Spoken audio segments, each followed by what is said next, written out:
while we talk about India alliance for a moment, Sanjay Jha, let me turn to one of your pet themes, which you've been advocating, a generational change. Do you believe that this defeat in a way presents an opportunity for the Congress? You can bring in a Sachin Pilot now and make him your face in Rajasthan for the next 5 years. You can bring in or find someone, possibly an OBC face in Madhya Pradesh or in across North India. Do you believe that the defeat in a way presents an opportunity for the Congress?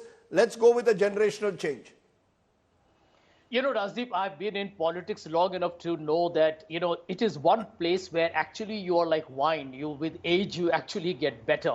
Yet, some people can get calcified or ossified and not actually change with the times. I mean, a good example, I believe, is Mallikarjun Kharge, who surprised many as a Congress president. He, in fact, I think has been a unifying factor, a troubleshooter. You look at a young man like Mohan, who's on the panel today, and I believe he's a terrific spokesperson for the party. So you need a terrific mix of your talent. But I would like to point out one thing, Rajdeep.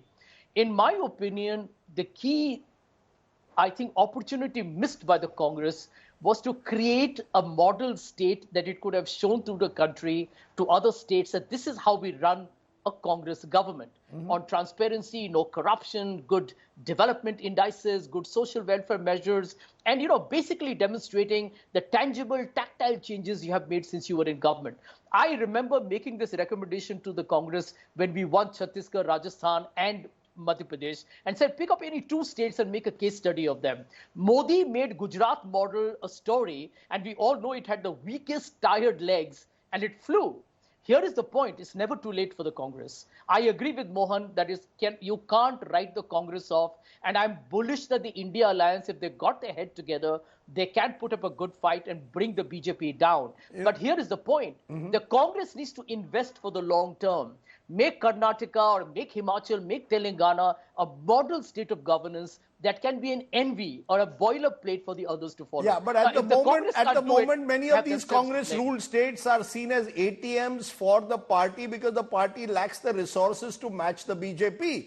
And therefore, that in a way creates their own problems of governance. But there is an elephant in the room, Pawan Verma. You mentioned it briefly, which is the Gandhi family. Yes. You see, the sense is the Gandhi family is not a vote catcher north of the Vindhyas. Priyanka Gandhi Vadra campaigned extensively in Madhya Pradesh and Rajasthan and Chhattisgarh. So did Rahul Gandhi. And they've done it in the past in Uttar Pradesh, other states, no headway. Are they the elephant in the room when you say leadership and the family are a problem? And that's going to have to be resolved whether you have an India alliance or any other. Or are they the glue that holds this party together? No, they are the glue unless they allow for talent to come up. The point is simple. The verifiable element in the room is the lack of effective leadership. Now, where the Gandhi family is concerned, yes, they have in the past contributed to the nation, given their blood to the nation, but there is no ordained rule in democracy that necessarily leadership passes from one generation of a family to another. And the Congress has tried and tested this in the past and seen the results. So therefore I'm saying, Mr. Mohan Kumar Mangalam, I respect his views. But the real problem in the Congress is they're never able to catch the bull by its horns and question what is the fundamental reason why the Congress has gone into almost irreversible decline. If I were to ask you to summarize that fundamental reason in 30 seconds, what would it be? It would be, as I said right in the beginning, lack of effective leadership. Lack of organization. There is the Congress organization at the grassroots is decrepit. It is fossilized. But that's going to take years to fix. In dispersal. That's going to take years to fix. What you're talking is going to take years to fix. But they didn't, and therefore, when you are saying that they are hopeful for the opposition coming together, my good friend Sanjay mentioned. Let me tell you, Why was the opposition waiting till 2023 to begin the effort to try and come together in some form of an alliance? And then what is the progress? In June they meet in Patna.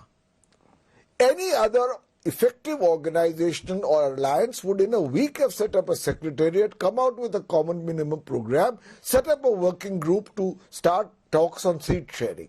Nothing happens for 4 weeks. You meet in Bangalore, you have dinner, you have coffee.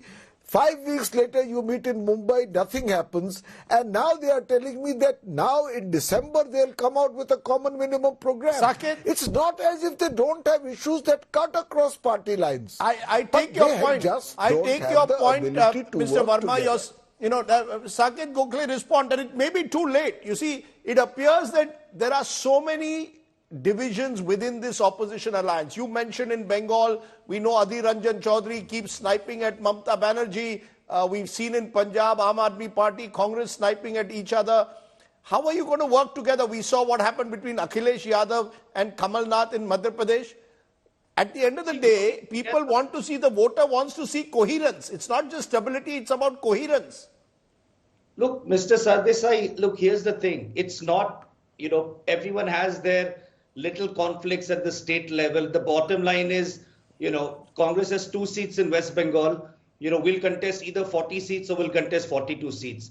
What Ambassador Verma said, I, to a large extent, agree with that. We and a lot of other parties have been insisting on getting seat sharing done for the longest period of time. Because the meeting happened in September, a lot of time elapsed, and we should have gotten seat sharing in place. But on the other side, let me also tell you that the Congress already has existing alliances with their alliance partners in many states, like Maharashtra, for example, like Tamil Nadu, for example, like Jharkhand, for instance, like Bihar, for instance. So it's not that you have to go down to the drawing board and suddenly seat sharing across all 545 seats. It is going to happen across a few seats. In West Bengal, we know who is primarily going to contest the elections.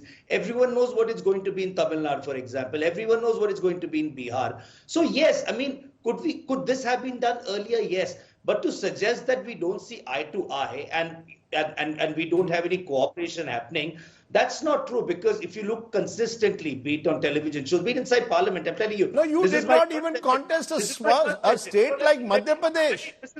One last point.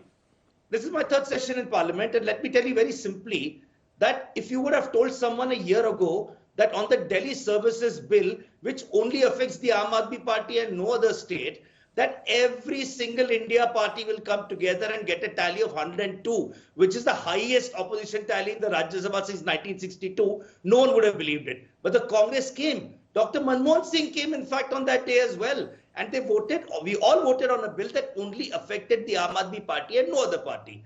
I think there cannot be a bigger sign of unity between the Congress, the AAP, TMC, DMK, and all of our parties. Because many believe that if you lose 2024, what it is an existential crisis in a way for some of the parties at least. Mohan Kumaramangalam, therefore, a final word from you. 2024. Therefore, Mohan Kumaramangalam, a final word from you. It appears when Mr. Modi talks of a hat-trick, he seems to be suggesting an inevitability now over the outcome.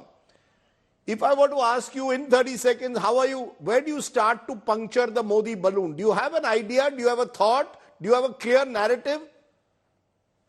Rajdeep ji, our narrative has always been from the very beginning about issues that matter to the people, whether it is rising income inequality, rural-urban divide, unemployment, inflation. We have always been talking about the issues that matter to the people. If you want me to answer the question of why Congress has maybe diminished from the years since 1984, I would say it is because of the rise of identity politics. And I wouldn't say it started with 2014, as Mr. Sanjay Jha said, but rather from the Mandal politics time, where identity started to raise its head. We have stayed steadfastly true to our roots and have always brought up issues that matter to the livelihood of Pawan Verma seems to suggest that the family and the Gandhi family are the elephant in the room. They haven't been able to provide the kind of leadership that you need to take on the BJP in the Hindi heartland. The Gandhi family has stepped aside as much as they possibly could, and it's unfair to say that they go and campaign. Mr. Modi also campaigned an equal amount of time in Telangana and ended up winning only 8 seats. I think if you want to judge Mrs. Priyanka Gandhi, you have 2 elections to do it. UP, where she went in into a gunfight with basically a knife and still try to pull a rabbit out of a hat. And you have Himachal Pradesh, where she pretty much managed the entire election with no CM face.